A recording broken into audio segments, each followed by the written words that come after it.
Did you know that sipping coffee was once enough to get you banned from the city of Mecca? Across centuries, this drink has been banned as subversive, blessed by a pope, and feared by rulers. Why did a humble bean spark such turmoil? The answer is more complicated than you think. Coffee's story is packed with moments of suspicion and celebration, power struggles and quiet rituals. Every cup carries a legacy of controversy and connection, reaching back to the very first people who dared to brew it. And it all started with this simple problem. A sleepy goat herd in Ethiopia needed to stay awake. Coffee provided the answer. Imagine rolling the hills, stretching out under the bright African sun. Now picture a young goat herd named Kaldi, tending his flock in the highlands of Ethiopia. The legend goes like this. In Ethiopia's Kaffa highland, a goat herd named Kaldi noticed his goats acting strangely after eating bright red berries from a certain bush. Instead of their usual slow pace, the goats leaped and frolicked, wild with energy, as if they'd been enchanted. Kaldi, curious and maybe a little desperate to know what was going on, picked a few of the berries for himself. The effect was immediate. A jolt of energy, a sudden clarity that shook off any tiredness. It was just a handful of berries, but according to local legend, this moment sparked coffee's rise. Word of Caldi's discovery didn't stay in the pastures for long. The story made its way to nearby monasteries where monks spent a long night in prayers and study. For those monks, the struggle to stay awake through hours of chanting and meditation was real. One monk, hearing about the energetic goats and the goat herd's newfound alertness, decided to try the berries too. He crushed them up, boiled them in water, and ended up with a dark, bitter brew. Locals call this drink kawa, which in Arabic means stimulating beverage. And from kafa to kawa emerged our word coffee. That first sip was more than just a new taste. It was a solution for battling the exhaustion that crept in during nightly devotions. The results spoke for themselves. The monk who drank the brew found it easier to stay focused through the midnight hours. Soon, other monks picked up the habit, and the drink spread quietly through the monasteries of Ethiopia. Coffee wasn't a luxury, or even treat, it was a tool. The preparation was simple and rough compared to what you find in a modern day cafe. No one worried about roasting beans or perfecting grind. They boiled the berries, maybe chewed them raw, just enough to get the job done. Keep the mind sharp and the body awake. This early use of coffee was practical, almost utilitarian. In those monasteries surrounded by forest and hills, monks used to drink to push back against sleep, to deepen their prayers, to get through the long silent watches of the night. There was no sense yet of coffee as a social ritual, no hint of the bustling coffee houses that would come centuries later. For now, it was a quiet alley for a small group of people with a very specific need. But even in this humble setting, coffee hinted at something bigger. The monks saw it as a gift, maybe even a sign from above. The energizing effect felt almost miraculous, and some believed the beings were sent to help them fulfill their spiritual duties. There's a certain irony here. The drink that would one day fuel revolution and business deeds began as a way to keep monks awake during prayer. The landscape around them mattered too. Kaffa's highlands were thick with greenery, the air cool and thin. People in the villages lived close to the land, and plants were more than just food. They were medicine. They were symbols, sometimes even secret. The coffee plant with its shiny leaves and bright berries stood out against the green. But no one in those early days could have guessed what this plant would one day connect billions of people across the world. Coffee spread from monastery to monastery was quiet but steady. There was no announcement, no celebration, just a handful of monks passing along a new habit, one that would soon outgrow the hills of Ethiopia. The drink solved a simple problem: how to stay awake and alert through long hours of devotion. But that's how many things start. A small solution, a practical fix, quietly changing lives before anyone realizes what's happening. It is worth pausing here. The story so far is simple. A goat herd, some energetic goats, a handful of curious monks, no kings, no armies, no grand discoveries, just a few people trying to stay awake, and a plan that happened to be in the right place at the right time. Yet, in that simplicity, there is a seed of something that would become enormous. The monks didn't roast the beans for flavor. They didn't gather for lively debates over steaming mugs. They just needed to stay awake. But in that first rough brew, coffee began to show its power, not just as a stimulant, but as a way to meet human needs. The drink's reputation spread, reaching beyond the monasteries, making its way from the highlands to the villages, and then toward the wider world. Soon, coffee would travel beyond Ethiopia's borders.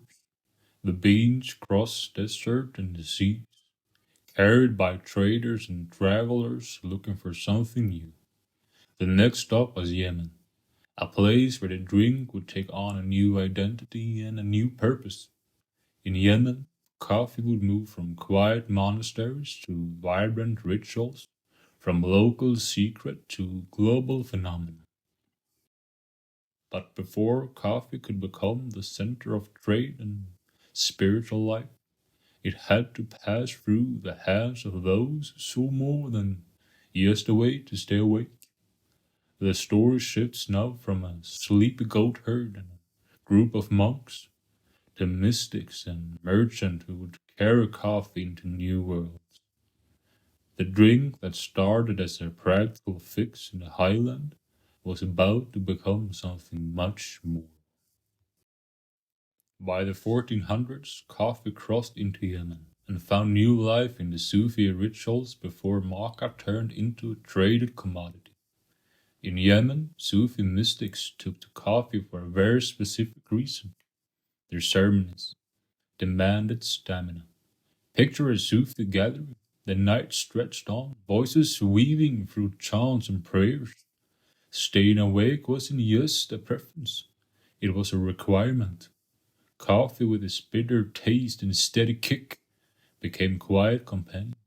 For the Sufis, it was never just a drink.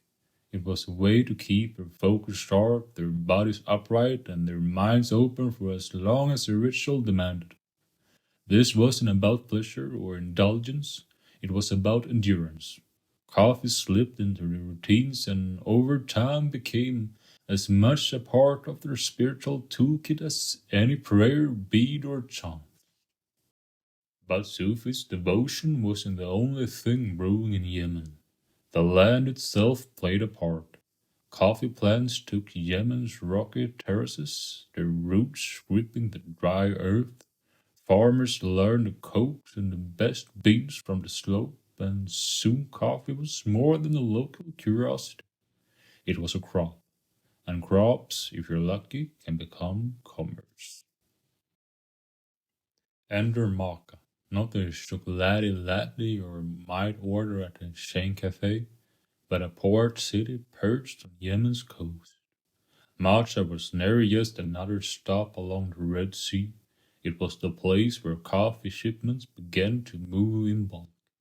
Traders crowded its docks, sacks of beans stacked high, the salty air thick with the promise of profit. Here, coffee stopped being just a secret of the Sufis and started to become a commodity. Matcha beans became renowned across the Islamic world. The city's name stamped itself onto the very idea of quality coffee. If you wanted the best, you asked for Makkah. Makkah's rise wasn't an accident. The port's position made it a crossroad for trade routes connecting Africa, Arabia, and beyond. Pilgrims heading to Mecca, merchants from Cairo, and sailors from India all passed through. Coffee left Makkah in every direction, tucked into the holds of ships bound for Alexandria, Istanbul, and further afield. The beans carried more than just caffeine. They carried the rituals, stories, and the habits of the Sufis, now filtered through the hands of traders and the rulers of commerce. It didn't take long for coffee to outgrow its spiritual roots. The drink that kept mystics awake during all-night prayers started and showed up in city streets and market stalls. In Cairo, students poured it to keep their eyes open over thick text. In Istanbul, merchants traded stories over small, strong cups. Coffee houses began to appear, first in Mecca and in Medina, and then spreading to Damascus and beyond. These places weren't just about the drink.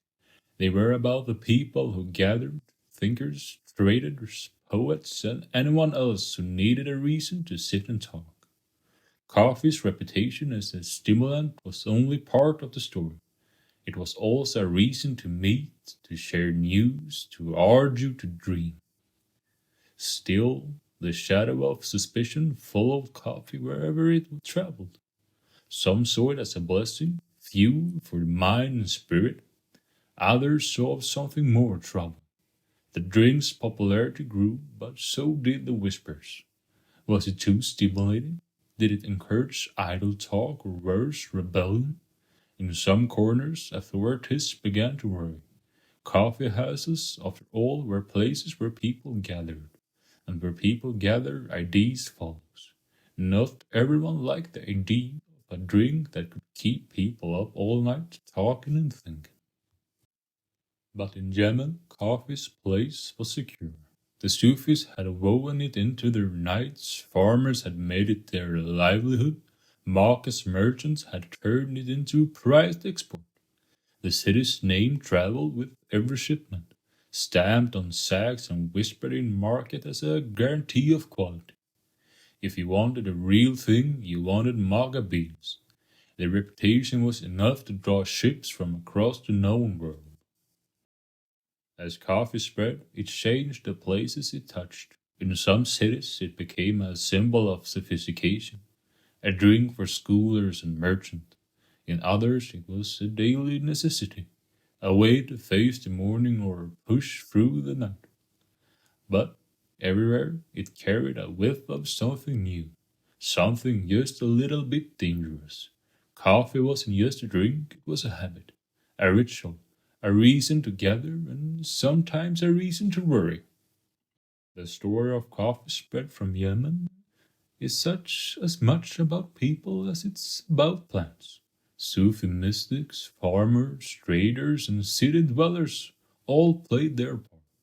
Each group saw something different in the drink, spiritual tools, cash crops, social glue. But as coffee's reach widened, so did the arguments about what it meant and who should be allowed to drink it. By the time coffee had made its way out of Mecca and into the wider world, it had already picked up a reputation of stirring things up. It could keep you awake, sure, but it could also keep you talking, thinking, and questioning. That made it powerful, and power, as you'll see, always attracts attention. Not everyone was ready to welcome this new habit. Some called it a blessing, others a threat, and soon enough the simple act of drinking coffee would find itself at the center of controversy, accused of everything from fueling unrest to undermining faith. The next chapter in coffee's journey isn't just about trade or ritual. It's about resistance, suspicions, and the strange way a cup of beans can challenge the world's order. If you ever thought your morning cup of coffee was just a simple pleasure, think again. Throughout history, this drink has been accused of unnatural stimulation or even devilish influence. In the fact, there were times when coffee was banned outright. Its energizing effects and the conversation it fueled made some leaders deeply uneasy. As coffee spread through the Islamic world, it didn't take long for it to become more than just a monk's midnight companion. When it moved from quiet monasteries into the heart of cities, through bazaars and into the kawakhane, or coffee houses, it started attracting attentions for reasons that had nothing to do with the taste. These new gathering places were different. People came not just to drink, but to talk, to share poetry, to exchange news, and to debate. Coffee houses turned into lively centers of conversation and community, and that made religious and political authorities nervous. The concern wasn't just about the drink itself. Religious leaders worried that coffee's stimulating effect could disrupt the focus required for prayer and devotion. Others saw the late night gatherings and endless talk as a threat to the established order. Was this new habit a distraction or something more dangerous? A spark for ideas that challenged tradition? In cities like Mecca, Cairo, and Istanbul, the debate didn't stay theoretical for long. Some scholars argued that coffee's effects were too close to intoxication, which Islamic law strictly forbids. The fact that people gathered in coffee houses to discuss everything from poetry to politics only deepened suspicion. These were the spaces where new ideas could take root, sometimes at the expense of old hierarchies. By the 16th century, these anxieties spilled over into real action. In Mecca, coffee was banned. Officials raided coffee houses, destroyed supplies, and tried to stamp out what they saw as a disruptive influence. The reasoning was simple. Too many restless minds, too much talk, too much risk. The authorities in Istanbul followed a similar path. One Ottoman sultan, worried about the potential for rebellion, banned coffee and punished those who drank it in public. The message was clear. Coffee wasn't used to drink, it was a problem. But here's the thing about bans. They rarely work in the way authorities hope. Instead of ending the coffee craze, prohibition only made it more desirable. People found ways to keep their rituals alive, meeting in secret, brewing coffee behind closed doors, and sharing it in hidden corners of the city. Coffee became a symbol of defiance, a quiet way to push back against control. The harder officials tried to stamp it out, the more determined people became to keep it in their lives. When the bans eventually lifted, coffee houses came back stronger than ever, buzzing with conversations and energy. Now shift your focus to Europe.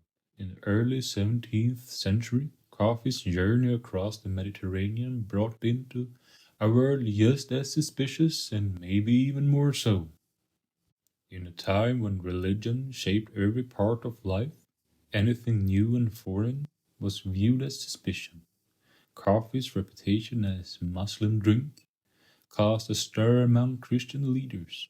Some church officials warned that drinking it could corrupt the soul, that its dark color and its bitter taste marked it as a beverage best left alone. The drink's association with the Islamic world only fueled these fears. Inside Christian communities, the debate was fierce. Some argued that coffee's stimulating effect could tempt people away from their religious duties, while others simply distrusted anything that came from across the sea. Still, coffee's popularity kept growing. Merchants, sailors, and the curious elite brought it into their homes and saloons. People wanted to try it, to see what all the fuss was about. The controversy only made it more tempting. And then the story takes a sharp turn. Enter Pope Clement VIII. Church officials, unsure whether to ban or bless coffee, brought the matter to the Pope himself. The stakes were high. Was this devil's drink or a threat to Christian souls, or just a harmless pleasure? The Pope tasted the coffee. He didn't recoil. In fact, he liked it. According to the legend, he declared, "This devil's drink is so delicious, we should cheat the devil by baptizing it." His blessing unlocked coffeehouse culture across Europe. With the Pope's approval, the barriers fell away. Coffee houses began to appear in Venice, Vienna, Paris, and London. What had once been controversial became fashionable, even sophisticated. People flocked to these new spaces, eager for a taste of the exotic and a place to talk. The drink's mystique, built 1 year of suspicion, rumor, and outright bans, only made it more appealing. Coffee houses offered something different, a place to gather, to exchange ideas, to connect with others in a way that felt both new and necessary. The irony is hard to miss. The very thing that made coffee suspect, its power to energize, to stir conversation, to provoke thought, are what made it unstoppable. Bans, raids, and warnings only added to its appeal. Coffee didn't just survive controversy, it thrived on it. Every attempt to control or suppress it seemed to give it new life, new meaning, and a bigger following. By the late 17th century, coffee houses had become the beating heart of city life in Europe. Writers, philosophers, merchants, and everyday people gathered in these spaces to talk, argue, and dream. The drink that started as a solution for sleepy monks had crossed continents, sparked debate, and won over the most powerful religious figure in the West. Every cup carried the weight of that journey, a testament to coffee's ability to bring people together, to challenge old ways, and to create something entirely new. Because bans only made coffee more irresistible, next we'll see how these coffee houses reshaped public life. Step through the doors of an Oxford coffee house in 1650. You'd see scholars hunched over rough wooden tables, coins pulled together for a single pot of coffee, voices rising and falling as they argued everything from astronomy to the latest political intrigue. That penny you drop on the counter did just buy a bitter cup. It bought you a front row seat to the raw, unscripted debates that would shape the world. This was the start of a coffee house revolution, a movement that changed not just what people drank, but how they thought, who they talked to, and what kind of society they believed was possible. Coffee houses spread fast. By the late 1600s, London was packed with them. Some were cramped and smoky, others were grand enough to make you forget the mud outside. But they all shared the same draw. Anyone could walk in, pay a penny, and join the conversation. It didn't matter much if you were a merchant, an apprentice, or a gentleman with a title. In here, what counted was your mind and your mouth. If you could hold your own debate, you belonged. The English called these places penny universities, and for good reason. You didn't need a formal education to learn here. You just needed curiosity and the price of a drink. The air was thick with news, gossip, and the sharp smell of roasted beans. People leaned in close, scribbling notes, sharing pamphlets, and trading rumors about the government or the price of grain. Sometimes you see a scientist sketching a theory on a scrap of paper, or a poet reading lines to anyone who'd listen. If you were lucky, you overhear the beginnings of a business deal or a political plot. In short, the coffee house was the city's nerve center, messy, unpredictable, and always awake. Unlike taverns, where too much wine burned minds, coffee houses offered clarity and focus, fuel for innovation. The drink itself was half the draw. Coffee kept people alert, sharpened their minds, and made it easier to keep up with the endless flow of ideas. You could walk into a coffee house in the morning and leave at midnight, your head buzzing with plans you never had dreamt up on your own. And if you were someone who liked to talk or to listen, there was no better place to be. What really set these places apart was how they flattened the old social pecking order. Sure, wealthy still had their private clubs and the poor weren't always welcome everywhere, but inside a coffee house, titles and backgrounds mattered less than what you could bring to the table. Merchants traded ideas with schoolers, writers argued with tradesmen. Everyone had a shot at being heard. The coffee house was a rare space where ideas could leap across boundaries, and sometimes those ideas stuck. But coffee houses weren't just about the talk, they were engines of change. In London, you could find the seats of the stock market in a coffee house called Jonathan's. Insurance giants like Lloyd's of London began as tables surrounded by merchants, tallying up risk over cups of coffee. Newspapers, too, got their start here. Editors and writers gathered news from the day's conversations and then rushed off to print it. If you wanted to know what was happening in the world, you went to the coffee house first. Across the channel, Paris had its own version of this revolution. The Café Procope, opened in 1686, became the city's intellectual headquarters. If you walked in, you might spot Voltaire, hunched over his cup, firing off barbed remarks about church and state. Diderot scribbled notes for the Encyclopédie, while Rousseau raged about freedom and society. These weren't cozy chats. They were the building blocks of the Enlightenment. The cafe was crowded, noisy, and a little chaotic. But that was the point. It was a place where the big ideas could breathe. Voltaire, by the way, practically lived on coffee. Some said he drank 50 cups a day. He claimed it kept his mind sharp and his tongue sharper. Whatever or not you believe the number, there is no question the coffee fueled the intellectual heat of the time. The Café Procope was a magnet for anyone who wanted to argue, write, or just listen in on the latest philosophical fight. But the coffee house revolution wasn't just for the elite. It pulled in the working class, small-time merchant, and anyone with taste for debate.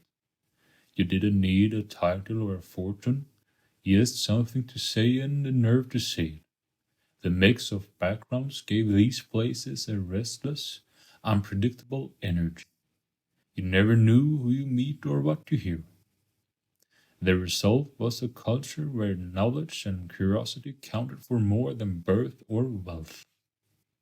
Of course, not everyone was thrilled.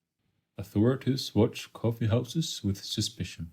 In England, officials worried that all this talk would lead to trouble. Sometimes it did. Radical ideas about reform, revolution, or resistance often started over coffee. In France, the same was true. The king's spies haunted the cafes, listened for whispers of dissent. But shutting down the conversations proved impossible. The more you tried to control it, the more it spread. Coffee houses were political, but they were also practical.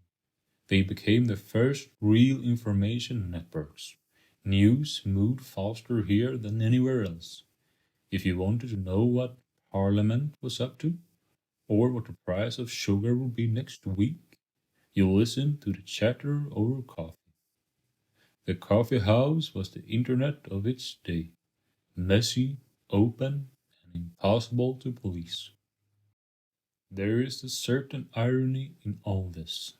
The drink that once worried religious leaders for its supposed devilish influence ended up fueling some of the greatest leaps in human thought. Coffee did not just keep people awake, it gave them a reason to come together, argue, to imagine something bigger. The penny universities and the Parisian cafes were proof that simple a drink could change the course of history.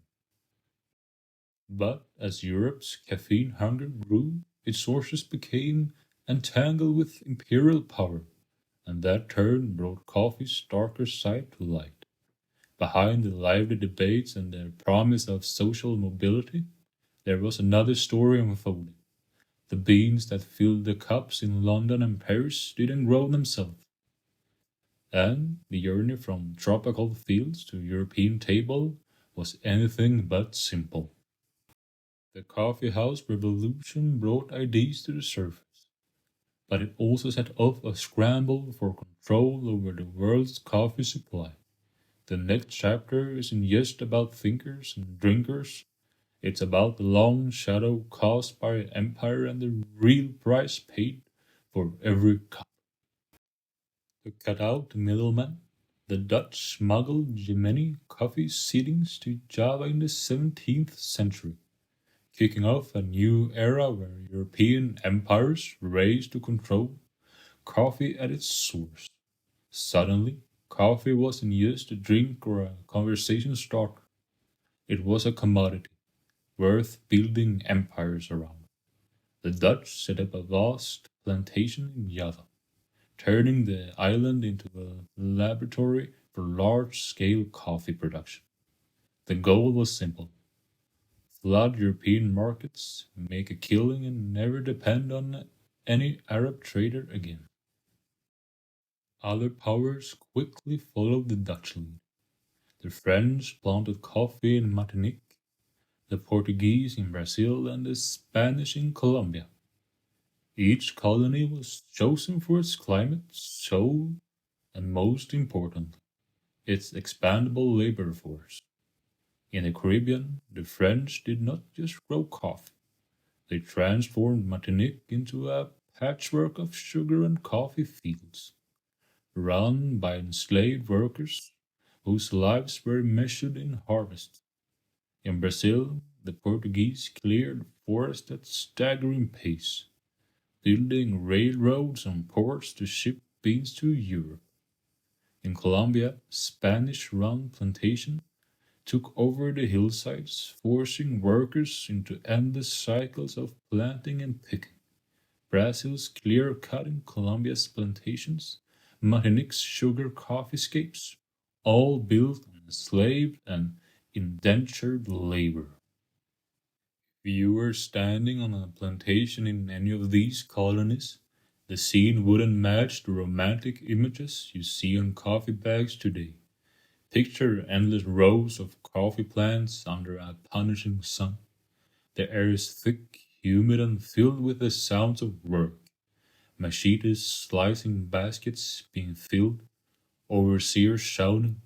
The laborers were rarely free. Enslaved Africans and later indentured workers made up the backbone of the workforce. For them, coffee wasn't just a morning ritual, it was the reason they'd been torn from their homes, the reason their families lived under constant threat, or reason their bodies ached at the end of every day. In Brazil, the world's new coffee giant, entire forests disappeared almost overnight. The ground was stripped and replanted with coffee, and the infrastructure of a modern nation railroad, warehouses, and ports sprang up around it.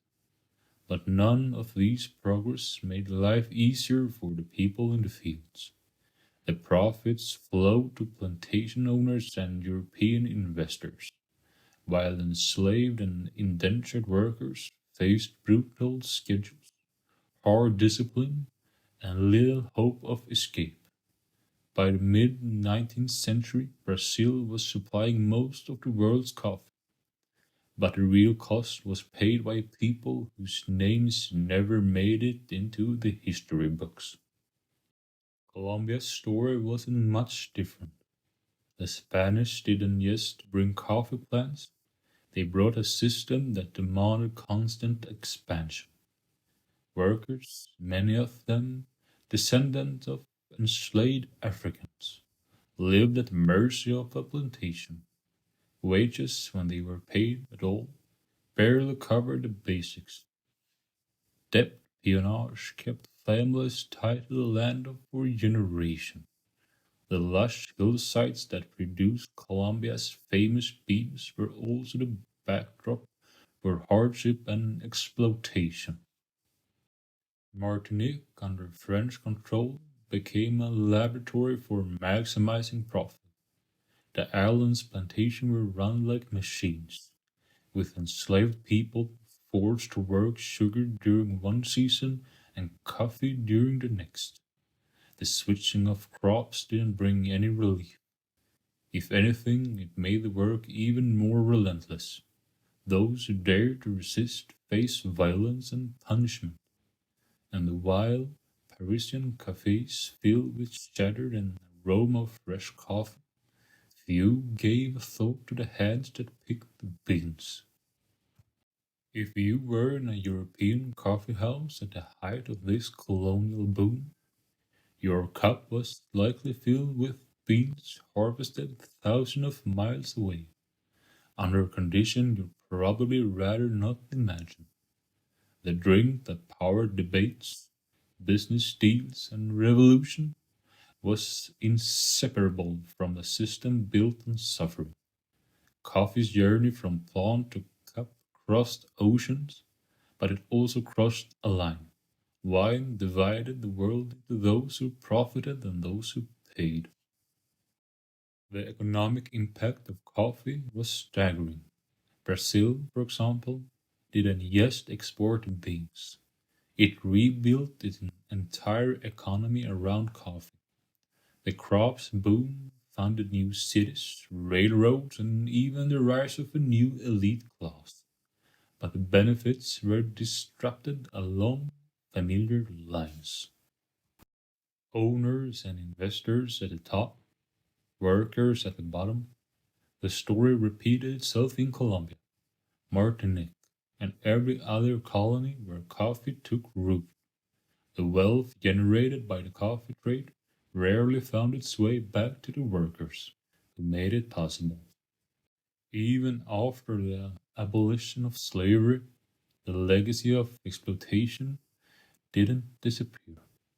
Plantation owners in Brazil and elsewhere simply shifted to indentured labor, recruiting workers from Europe, Asia, and Africa with promises they rarely kept. Contracts trapped laborers in a cycle of debt and dependency. The names and faces changed, but the reality stayed the same. Coffee's global spread rested on the backs of people with little power to change their fate. Coffee, which once brought people together in prayer and conversation, now played a role in dividing the world along the lines of race, class, and empire. The drink that filled European cups was a daily reminder of a system that enriched a few and exploited many. The bitter legacy of colonialism lingers in every bean, every cup, every story left untold. Today, the echoes of that era haven't faded. Many of the countries that supplies the world coffee still struggle with poverty, inequality, and the aftershocks of colonial rule. But there are efforts to change the story. Fair trade and sustainability initiatives have emerged, aiming to give farmers a fairer share in to repair some of the damage done by centuries of exploitation. While these systems entrenched inequality, today fair trade and sustainability aim to rewrite coffee's legacy, a story we'll explore next. Coffee's past is tangled and difficult, but its journey isn't over. The way we drink it, share it, and talk about it continues to evolve, shaped by everything that came before.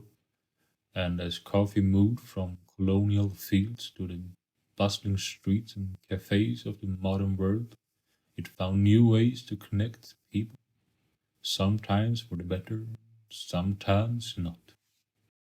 Coffee's journey didn't stop at the edge of the colonial world. It kept moving, reshaping itself with every new city and generation. By the 19th and the 20th century, it had become something far more than a drink.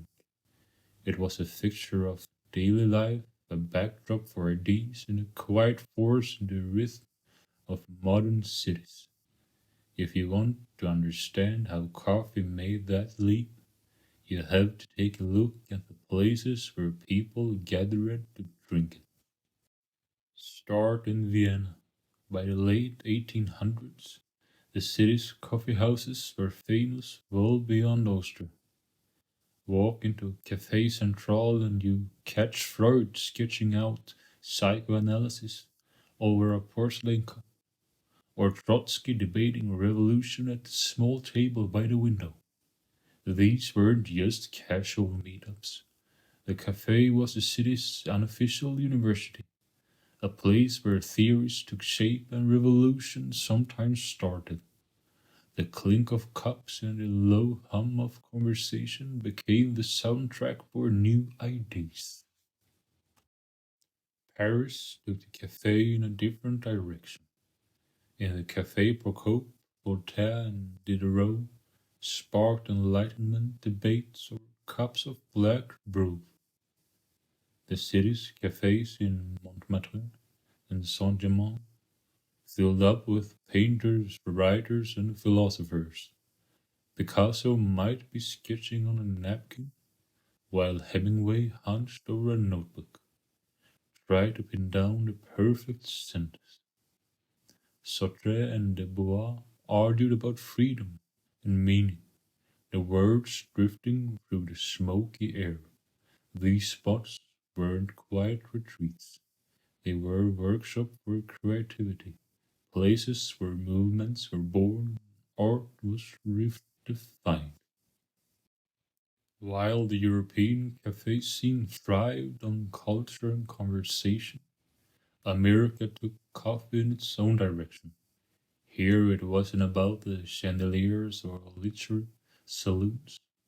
Coffee settled in the everyday, bottomless cups in blue-collar diners, poured by the pot for truckers and night shift workers. Then came the Beatnik cafes of the 1950s and 60s. These places were rough around the edges, smoky and alive with poetry and protest. Ginsberg or Kerouac found their audience in back corners, reading lines to crowds that cared more about what you had to say than how you looked. Whatever it was, greasy spoon at sunrise or a gritty cafe at midnight, coffee in America became a symbol for belonging. Sometimes you could count on no matter who you were there. The cafe, wherever you found it, became more than a spot to drink. It was a place to linger, to read, to argue, or just watch the world go by. Each city gave it a different twist, but the core stayed the same. Coffee brought people together, made them think, and gave them space to be themselves. The rituals changed, but the sense of community stuck around. Then came a new chapter. By the late 20th century, coffee culture got another makeover. Starbucks, starting in Seattle in 1971, took the idea of the cafe and made it portable, personal, and everywhere.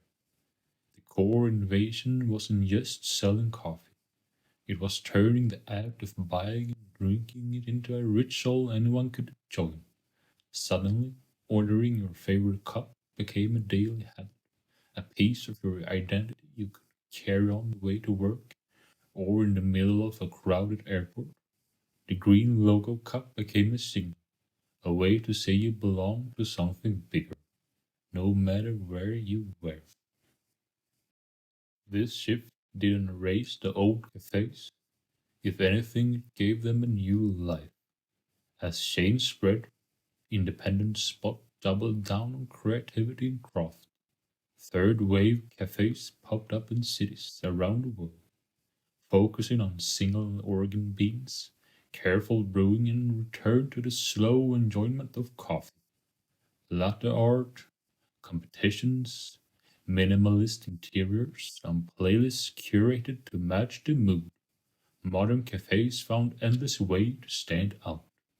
Whatever you are in Tokyo, Berlin, or a small town in Oregon, you'll find places that treat coffee as both a science and an art.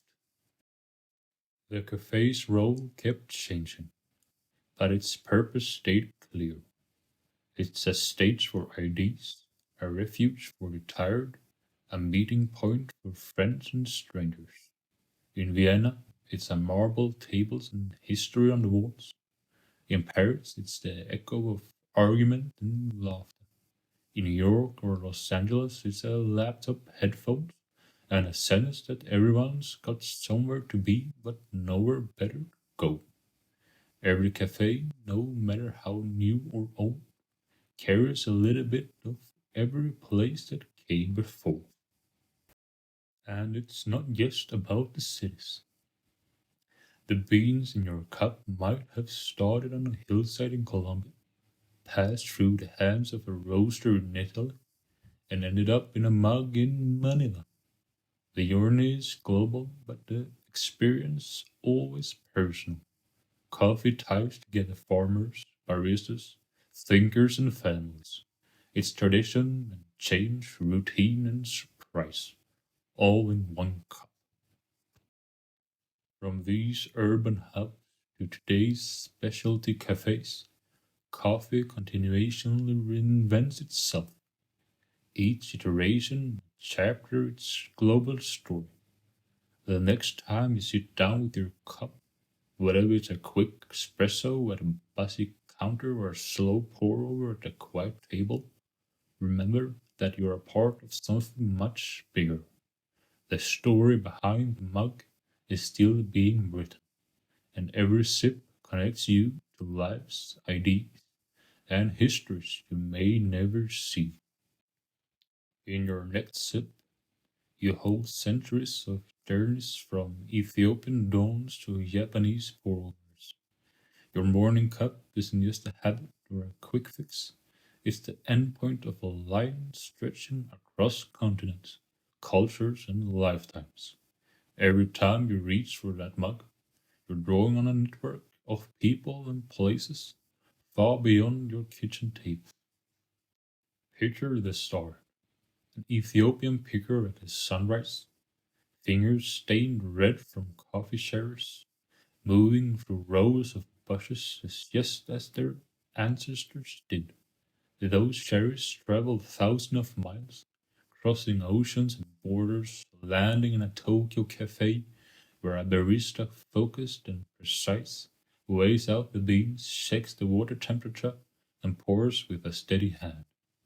The result is a cup that tastes clean, bright, and alive. A small miracle built on the labor and care of dozens of people you'll never meet. All that effort, all those choices, condensed into a single moment when you take that sip. That is the real magic of coffee. It's both deeply personal and endlessly communal. In Addis Ababa, families gather for the coffee ceremony, roasting beans over a small fire, grinding them by hand, and sharing the brew in small cups. In Paris, thinkers once huddled under the glow of chandeliers, arguing over politics and art. In Seoul, minimalistic cafes, home with quiet. concentration, each person lost in their own world but linked by the ritual. Coffee is the thread that pulls these scenes together, a shared language spoken in thousand accents. But this ritual isn't just about comfort or community. It's tied to a story that's as complicated as it is inspiring. The truth is, your cup carries the weight of history, innovation, creativity, and connection, but also exploitation, inequality, and struggle. Coffee's popularity didn't grow in a vacuum. The same demand that filled European coffee houses fueled the rise of plantations run on forced labor. In Brazil, the Caribbean, and parts of Asia, generations of workers picked beans under the watch of overseers, their labor making fortunes for others. The legacy of colonialism and inequality is baked into every story, and it's not as far in the past as we like to think. Even now, the gap between the people who grew coffee and those who drink it can feel enormous. Many farmers still face poverty and uncertainty. The price of coffee on world markets swings wildly, and a poor harvest or drop in demand can mean the difference between making rent and going hungry. The supply chain is long and tangled, and the most of the profit stays at the top. For every sleek cafe in big city, there are countless of farmers hoping this year will be better than the last. That is why words like fair trade and sustainability matter. They aren't just marketing terms. They are attempts to fix a system that's been broken for centuries. Fair trade tries to guarantee that farmers get a price that covers their costs and lets them build a future. Shade grown coffee preserves forests while yielding beans. One tangible step toward balance between production and the environment. These efforts aren't perfect, and they can't undo the past, but they are a start. They are a reminder that even in a world built on old habits, change is possible. Of course, it's not just about ethics. Coffee is also about innovation and adaptation. Every generation seems to find a new way to make it their own. Today, you can walk into a cafe and order a pour over or a cold brew, each with its own ritual and style. Some places focus on a single origin beans, tracing every bag back to a specific farm. Others experiment with brewing techniques, searching for the perfect cup. The details change, but the heart of the ritual stays the same. A pause, a gathering, a moment of focus in a busy day. Technology is reshaping coffee. Some companies use blockchain to let you track your beans from farm to cup. Small cooperatives start springing up, run by farmers who want more control over the product and the future. There are growing movements to tell the story of everyone in the shade, not just the barista who hands you your drink, but the picker, the roaster, the shipper, and everyone in between. The hope is by making these connections visible, we can build a system that's fairer, more transparent, and more resilient. But for all these changes, some things stay the same. Coffee is still about connection between people, between places, between past and present. It's about the comfort of a familiar taste and excitement of something new. It's about the small rituals that help us mark the day. The first cup in the quiet morning, the quick shot before a meeting, the long, slow conversation with a friend. These moments add up, shaping the way we see ourselves and each other. Your morning cup is a reminder that you're part of something bigger. You are connected to farmers in distant fields, the baristas perfecting their craft, the thinkers and artists and families who have all found meaning in the same simple act. You are a part of the story that's still unfolding, shaped by the choices you make and the values you hold.